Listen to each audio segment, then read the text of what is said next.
Azlan Shah hockey cup Pakistan نے جنوبی Korea کو یک طرفہ مقابلے کے بعد 4-0 سے شکست دے کر مسلسل دوسری کامیابی حاصل کر لی۔ عبدالحنان شاہد، ارشد لیاقت، غضنفر علی اور سفیان خان نے ایک ایک گول سکور کیا۔ مزید تفصیلات bureau chief Malaysia Waheed Ahmed Farooq کی اس رپورٹ میں۔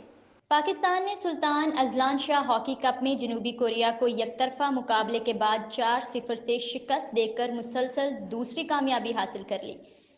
گزشتہ روز ملیشیا کے شہر کوالالمپور میں کھیلے گئے میچ میں گرین شرٹس نے شاندار کھیل پیش کیے۔ کوریا کے خلاف 4-0 سے فتح سمیٹی کورین ٹیم پاکستان کے خلاف گول سکور نہ کر سکی۔ پاکستان کی جانب سے عبدالحنان شاہد، ارشد لیاقت، غضنفر علی اور سفیان خان نے ایک ایک گول سکور کیا۔ واضح رہے کہ پاکستان نے اپنے پہلے میچ میں میزبان ملیشیا کو سنسنی خیز مقابلے کے بعد 5-4 سے مات دی تھی۔ پاکستان ہاکی ٹیم ایک روز آرام کے بعد 7 مئی کو جاپان کے خلاف اپنا تیسرا میچ کھیلے گی۔